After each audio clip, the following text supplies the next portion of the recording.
கர்த்தர் உன்னை தினமும் தேடி வர என்ற தலைப்பில் நாம் அதிகமாக தியானித்து வருகிறோம். என்று கர்த்தருடைய வார்த்தையை தியானிப்போம்.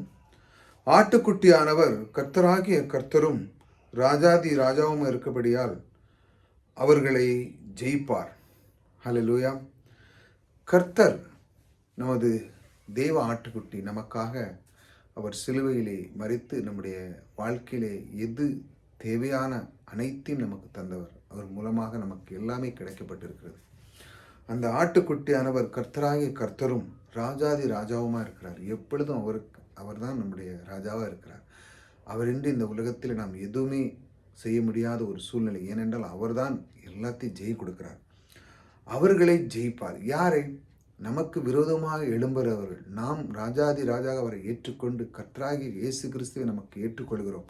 அவர் நமக்கு ராஜாவாக இடம் கொடுக்கிறோம். அவர் நம் இதயத்தில் இடம் கொடுக்கிறோம். மற்ற எல்லா உலக பிரகாரமானதுக்கெல்லாம் நாம் இடம் கொடுக்காமல் அவர்தான் என் ராஜா என்று மனதார நமக்கு அவருக்குள்ளே நாம் இடம் கொடுக்கும் பொழுது அந்த ஆட்டுக்குட்டியானவர் நம்முடைய இரட்சகர். அவர் நமக்குள்ளே இருந்து நம்முடைய வாழ்க்கையில ஜெயம் கொடுக்கிறார். அவர் இந்த மாதிரி அசுத்த எண்ணங்கள், அசுத்தமான இடத்திலிருந்து வருகிற எத்தனை பிசாசான எண்ணங்கள், நோய்கள், இதை எல்லாத்தையுமே தேவன் பாருங்க அதையெல்லாம் நீக்கி உங்களுக்கு ஜெயத்தை கொடுக்கிறார். இந்த கர்த்தர் பாருங்க ஒவ்வொரு நாளும் நமக்கு ஜெயத்தை கொடுக்கிறார். அவர் எப்பொழுதும் பாருங்க அவர் நீங்க பார்த்தீங்கன்னா அவர் எப்பொழுதும் அற்புதம் செய்கிறார், சுகத்தை கொடுக்கிறார். வாழ்க்கையிலே கல்வாரி சிலுவையின் மூலமாக நமக்கு உண்டான எல்லா ஆசீர்வாதம் இழந்த அந்த ஆசீர்வாதத்தை மீட்டு கொடுக்கிறார். அவர் நமக்கு ஒவ்வொரு நாளும் அவர் நமக்கு ஜெயத்தை கொடுத்து கொண்டிருக்கிறார். அவருடைய வேலையை உங்களை வெற்றியாளனாக மாற்றுவதான். அதைத்தான் நாம் ஒவ்வொரு நாளும் கர்த்தர் உன்னை தினமும் தேடுகிறார் என்ற தலைப்பில் தியானிக்கிறது. அவர் நம்மை எப்படி வழி நடத்துகிறார். அந்த ராஜாதி ராஜாவை நாம் ஏற்றுக்கொள்ளும் போது அவர் நமக்கு ஜெயம் கொடுக்கிறார். அவர்களை ஜெயிக்கிறார். யாரை? நமக்கு விரோதமாய் எழும்புகிற ஆயுதங்கள், நமக்கு விரோதமாய் செய்கிற எத்தனையோ பிரச்சனைகள், அதையெல்லாம் மேற்கொள்ள நமக்கு ஜெயத்தை தருகிறார். ஏனென்றால் அவரை நாம் இரட்சகராக ஏற்றுக்கொண்டு விட்டோம். அவர்தான் நம்முடைய ராஜாதி ராஜாவை ஏற்றுக்கொண்ட கர்த்தராகிய அந்த இயேசு கிறிஸ்து நமக்குள்ளே அவர் நம்மை விசுவாசித்து அவர் நமக்குள்ளே கொண்டு வந்திருக்கிறோம். ஆகையால் நீங்கள் எதை பற்றியும் கவலைப்படாங்க.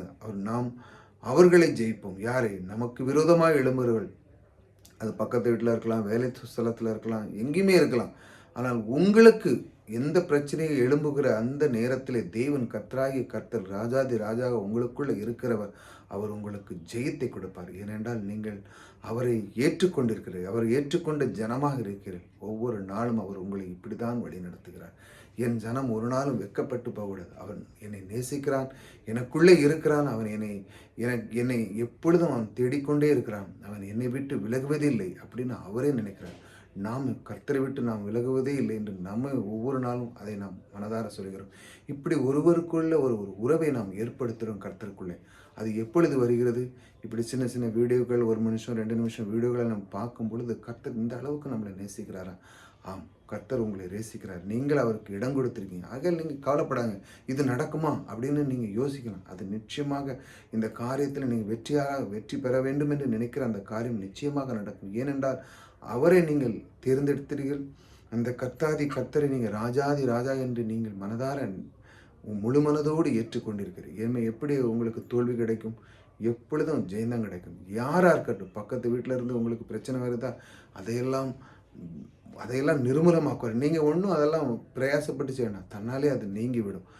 உங்களுக்கு எந்த ஒரு குறை இருக்காது. உங்களுக்கு எப்பொழுது வெற்றியாளனாக இருப்பீங்க. ஏனென்றால் நீங்கள் கர்த்தருடைய வார்த்தைக்கு முக்கியத்துவம் கொடுக்கீங்க, கர்த்தரை ஏற்றுக்கொண்டு இருக்கீங்க, கர்த்தருக்குள்ளே தினமும் இருக்கீங்க, கர்த்தருடைய வார்த்தைக்கு தினமும் கேட்குங்க. இப்படி ஒரு சில வீடியோக்களை தொடர்ந்து கேட்குங்க. அதன் மூலமாக உங்களுக்கு கர்த்தர் உங்கள் மனதிலே உலாவுவார். அவர் உங்களுக்குள்ளே எப்பொழுதும் நிலைத்திருப்பார். எப்படி சங்கீதக்காரன் எப்பொழுதும் அவன் கர்த்தருக்குள்ளே எப்பொழுது லயத்திருந்தானோ அவன் எப்பொழுதும் அவன் கூடவே கர்த்தர் கூடவே பயணம் செய்தான். ஆனால் அவனுக்கு எத்தனை பிரச்சனை இருந்தாலும் கர்த்தர் கூடவே நிருந்து அவன் சூழ்நிலையிலே மத்தியிலும் அவனுக்கு எல்லாத்திலையும் வெற்றியாக கொடுத்தார். அந்த மாதிரி ஒரு கர்த்தர் பாருங்க, நமக்கு ஜெயத்தை தருகிற கர்த்தர். ஆகையால் நீங்கள் எதை பற்றி கவலைப்படாங்க. அவர் நமக்கு ஜெயத்தை தருகிறவர். இதைத்தான் நீங்கள் மனசில் வைக்கணும். அவர் எனக்கு ஜெயம் தருகிறவர், என்னை விட்டு விலக மாட்டார், என்னை கைவிடவும் மாட்டார். அந்த மாதிரி நாம் கர்த்தரை நோக்கி அவர் என்னை விட்டு விலக மாட்டார், என்னை கைவிட மாட்டான்னு சொல்லுவோம். அதே போல் அவரும் அப்படின்னு தான் நேசி. நான் உன்னை விட்டு விலக மாட்டேன்ப்பா, உன்னையும் கைவிட மாட்டேன். நீ என்னை பற்றி கொள்வதனால் உனக்கு முழு வெற்றி தான். உன்னுடைய வாழ்க்கையில் நீ சோர்ந்து போக மாட்டாய். உனக்கு வெற்றியை தருகிற தேவன் நான் உனக்குள்ளே இருக்கிறேன் என்று அவர் உங்களுக்கு வாக்கு கொடுக்கிறார். ஆகையால் இந்த அற்புதமான இந்த நேரத்திலும் நீங்கள் கேட்டுக்கொண்டிருக்கிற நேரத்திலே அவர் உங்களுக்கு ஜெயித்து தருவார். இன்னைக்கு நீங்கள் எங்கெல்லாம் போறீங்களோ, எந்த காரியத்தில் எடையெடுத்து நடித்து செய்தீர்களோ, அது நிச்சயமாக வெற்றி வரும். ஏனென்றால் தேவன் உங்களுக்கு வாக்கு கொடுக்கிறார். அது நான் உனக்கு முன்பாக நின்று வெற்றியாக நடத்தி முடிப்பேன் என்று அவர் வாக்கு கொடுக்கிறார். அவர் சொன்ன அந்த வார்த்தை ஒரு நாளும் வீண் போகாது. ஏனென்றால் அவர் சொல்லியிருக்க அந்த வார்த்தை இந்த இந்த மண்ணில் இந்த இந்த அண்ட சராசரி படைத்தவர் ஒரு நாள் அந்த வார்த்தை ஃபெயிலானது. அதே போல இன்றும் அவர் சொல்லுகிறார், அது நிச்சயமாக கண்டிப்பாக உங்களுக்கு நடக்கும். நன்மையான காரியங்களை செய்கிற தேவன் உங்களுக்குள்ளே இருக்கிறார். ஜெயம் தருகிற தேவன் உங்களுக்குள்ளே இருக்கிறார். எதை பற்றியும் கவலைப்படாதீர்கள். ஜெயம் தருகிற தேவன் உங்களோடு கூட இருந்து எல்லாத்தையும் செய்கிற வல்லவர் உங்களை எல்லாத்திலும் வெற்றியாளராக மாற்றுவார். கர்த்தர் உங்களோடு கூட இருக்கிறார். கர்த்தர் உங்களை ஆசீர்வதிப்பார்.